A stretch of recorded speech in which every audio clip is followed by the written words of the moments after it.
Hey people, today we will discuss on a new national education policy, in short NEP 2020, which is going to be implemented in our country in near future. NEP 2020 will replace our present education system, which is 34 years old. The present education system was implemented in 1986 during the government of Rajiv Gandhi and once revised by the government of Narasimha Rao in 1992, and from then it was unchanged till now. According to me, this present education system is mostly based on rectification, simply mugging up subjects. It rarely appeals to develop our skills, may it be academically or socially. It builds up our mind that we are in competition, and if we want to be successful, we need to secure first position, and we simply forget to develop our basic skills. Competition is needed in the life, but not blind competition. For example, a cricketer and a footballer are asked to compete with themselves. Does this competition make any sense? No, because their skills are totally different. Similar is the case with the students. One may be good at history, so one may be good at mathematics. But our present education system fails here, and each and every student has to suffer. But this new education system may change everything for a student and can bring out the true meaning of education. Coming back on point, what changes we are going to see in this new education policy 2020? In this video, we shall discuss about the changes made in school education system, and for the changes made in higher education system, we will post another video. So let's start. The very first change is Ministry of Human Resource Development is now renamed as Ministry of Education. The second change is previously the children aged between 5 years to 14 years had right to free education. Now it has changed. The children aged between 3 years to 18 years will have right to free education. Also, guidelines would be provided to the parents by the government what to teach their children before 3 years of age.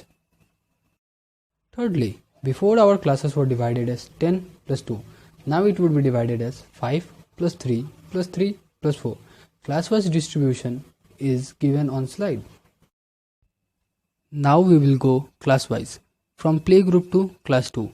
In this phase, basically the student would be taught to grab any language, that is, how to read and write in any language, with very basic introduction of numbers, table, conversation, rhymes and etc. From class 3 to class 5, the schools will have liberty to teach students in their regional language till class 5, so that the student has the better understanding of the concepts. In these classes, the students will be introduced to activity-based learning.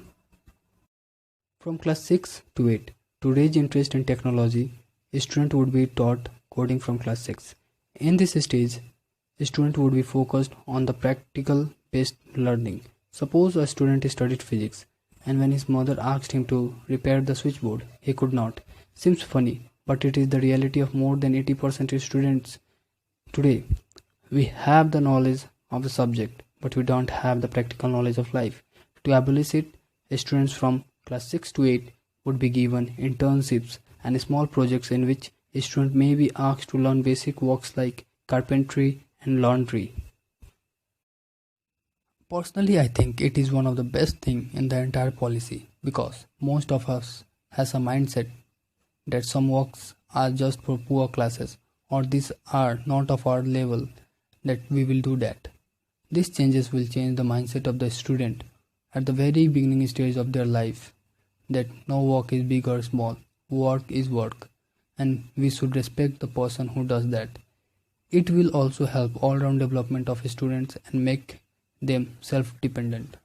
It is also the stage where the students will be introduced with all the subjects, and they will start learning what the actually subjects are. Now, the most important stage of the student life begins from class 9 to 12. Earlier, especially in CBSE schools, the syllabus of class 9 and 10 were easy. When the student got passed and came in class 11, majority of students goes in deep shock. You all know why. It is because the level of studies suddenly increases a lot, and many students could not cope up with it. So the syllabus of class 9 10, 11 and 12 will be evenly distributed among the classes. The syllabus will be reduced, especially the descriptive part of the syllabus would be reduced so that the student focus on getting knowledge rather than mugging up the facts.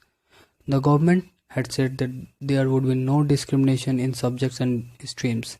If you want to study physics with pole science, study, no problem. Your subject combination can be anything. It is still not clear that the students in class 11 can have the subject combinations like physics, chemistry, English and accounts.